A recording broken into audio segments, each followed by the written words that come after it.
खुलुमबाय आंनि आंगो लोगो नोंथांमोन आङो नोंथांमोनखौ फिन खनसेबाव आंनि बे बड' मटिभेशनल स्ट'री चेनेलाव आं उलसन हाजरिया बरायबाय लोगोफोर आंनि चेनेला जिहेतु मटिभेशन चेनेल बिनिखाय आङो मटिभेशननि अनगायै आङो बे चेनेलाव बेलेग आङो जेबो र'स सोरखौबा रायनाय सोरखौबा बुंनाय आङो खालामना सानदोंमोन नाथाय दिनै आङो थानो हायियाव दिनै बे मोनसे भिडिअखौ आङो बानायनो गोनां जादों आरो आं दिनै नोंथांमोननि गेजेराव लाइभ फैनो गोनां जादों आरो बिनि खारनानो जाबाय दिनै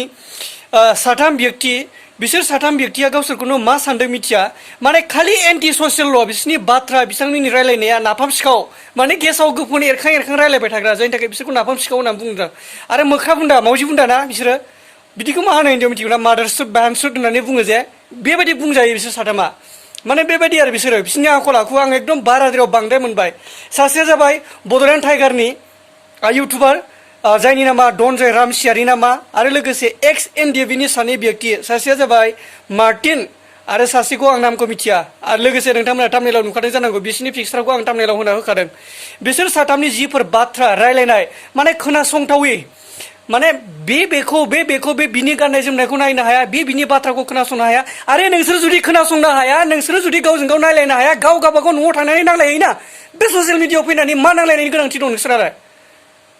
जों खोनासंनो बायो बेफोरबायदिखौ आरो हारिखौ बिदि बदनाम दा खालाम हिन्दियाव फंसे बाथ्रा दंना हाथी चले बाजार कुत्ते भोके हजार होननाया यार ये के वाकई में यार ये लोग कुत्ता है और कुत्ते की तरह भोगते रहते हैं यार एक दूसरे के साथ क्या है ये सब बैंसुट साला मा सानदों नोंसोरलाय गावसोरखौनो हा सासे तो इंग्लिश स्पीकिंग है बोले काम का नहीं है साला आंध्र मित्र को का काय को इंग्लिश बोलने के लिए आते साला कुत्ता मा बिमा खरा मा घन्टायाव नोंसोरो बे हाग्रा बुंग्रा थांनायनि मा लाब जाखो नोंसोरा हा हाग्रा बुंग्रा थांनानै जे नोंसोर आन्दोलन खालामदों बे आन्दोलन खालामनायनि ओंथिया बबाव थाखो अ मुसिबाय आं जानांगौ नोंथांमोना गार्लफ्रेन्डजों गारजादोंमोन बिनिखायसो नोंसोर हाग्रा बारियाव थांदोंमोन बेनोखा बियो नोंसोर मालाबाबो हारिनि थाखाय साननो हाया नोंसोर सानै व्यक्तिया जुदि हारिनि थाखाय साननायमोनबा बेफोरबायदि एन्टि ससियेल रायलायामोन आरो बिटिआरखौ नोंसोर जुदि गोजोननाय गैया बिटिआरनि बाहेरायाव थां मानो बखिबाय थानांगौ हा बेफोरबायदि बाथ्राफोरखौ बुंनानै जोंनि बर' हारिखौ नोंथांमोना गुलुं गुजें गुबुंले खालामनो दासान आरो नोंथां बड'लेण्ड टाइगारनि धनन्जय रामसियारि नामा आं नोंथांखौबो बुंगोन नोंथाङा बेबायदि गेसाव गोफोन रायखां माने उगुल थुगुल खालामबाय थानो दासान नोंथाङा सासे इउटुबार मोजां कन्टेन्ट लानानै रायलाय जों सापर्ट होगोन येस जों बयखौबो सापर्ट होयो नाथाय बेबायदिखौ जों सापर्ट होनाय नङा आरोना बेनिखायनो लोगोफोर आङो नोंथांमोनखौ बुंगोन बेफोरबायदि मानसिनि बाथ्राखौ दा खोनासंबो आरो नोंसोरो बेबायदि रायलायनोबा गाव गावबागाव न'आव थां अरे घर जाके तुम लोग बातचीत करो ये जो झगड़ा करना है ना अपने घर में जाके करो ये फेसबुक में आके एक दूसरे को ये लाइव में आके यार ये लोगों को ना ये पागल मत बनाओ हाँ अपने घर में जाके बनाओ ये सब बनाना है तो बैंड सूट चला लाओ रे क्या समझ के रखे तुम लोग अपने आप को हाँ नोंसोरखौ ना मा बुंगोन आङो बेबायदि बाथ्रा बुंनानै जोंनि एरियायावथ' दा फैखा आंलाय खोथा बुंखायो नोंसोरखौ जोंनि सनितपुर बिश्वनाथाव बेफोरबायदि बाथ्रा बुंनानै दा फैखा नोंसोरो मोजाङै गलांनाय नङा मिथिखा नोंसोरो साला जोंनि सनितपुर गहपुरखौ गारनानै मालाबाबो नोंसोरनि बे बिटिआर एकर्डआबो जायामोन नोंसोरनि बिटिसि एकर्ड जादों बिटिसि एकर्डआबो नोंसोराबो जायामोन सोर शहीदखौ लानानै सोर शहीदनि बाथ्रा बुंनानै नोंसोरो एकर्ड खालामबाय थायोलै हा बै शहीदआ सोर हा बे सनितपुरनि 1000निबो एबभ सुबुंनि शहीद बाथ्राखौ लानानै नोंसोर जोंनि रायलायो नाथाय नोंसोर जोंनि सनितपुरनि एबा बिश्वनाथनि सुबुं फंसेबो बाथ्रा बुङा हानि मोन्थायनि थाखाय फंसेबो बाथ्रा बुङा नोंसोरो हा रागा जोंखानाय मोनो दुखु मोनो गोसोआव मिथिगौ ना आरो नोंसोर बायदि मानसिया थाबाय थायोबा जोंनि हारिया मालाबाबो जौगानाय नङा बेबायदि बुंनानै जोंनि सनितपुर आरो बिश्वनाथाव दा फैखा नोंसोरो आंलाय बुंखायो आरो दुखु मोनोलै जों मिथिगौ ना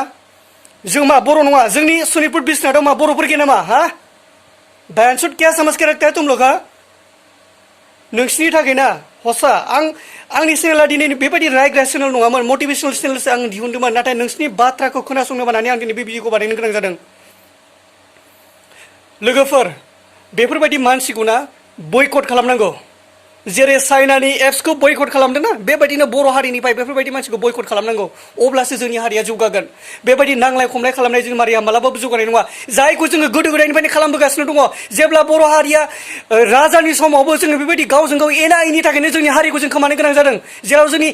कामरुप प्रागज्यतिसपुर माइबं डिमापुर काछार जों गासैखौबो खोमाजोबनो गोनां जाबाय आरो दिनै जों बिटिआरनि गेजेरजों जि मोननो गोनां मोन्थाय बेखौबो जों खोमाना लानो नागिरगासिनो दङ खलथा नामा मेलेमाव जेबो गैया नामा नोंसिनाव हा नोंसोरो हाग्रा बुंग्रा थांनायनि नोंसोरो बै हाग्रा बुंग्रा थांनाया बबाव थांखोलै हा नोंसोर सानै नोंसोर बायदि मानसिनि थाखायनो दिनै गुबुनफ्राबो जायफ्रा शहीद जालांदों जायफ्रा गोसो गोरबोयै दिनै संगठनखौ मोजां गोसो नांथाबनानै मावबोदों बिसोरबो बदनाम मोनफादों मिथिगौ नोंसोरनि थाखायनो बेफोरबायदि भिडिअ आगार खालामनानै जोंनि हारिखौ नोंथांमोना उगुल थुगुल खालामनो पाजल खालामनो दासान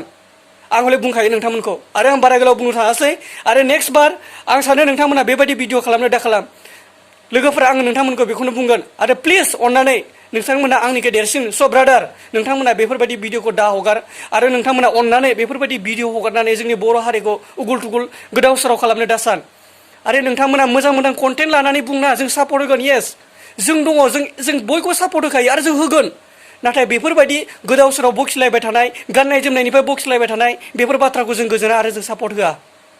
लोगोफोरा आरो आं बारा गोलाव बुंनो थाङासै आंनि सिगाङावनो बुंनानै दोनथ'बाय गोजोन्थों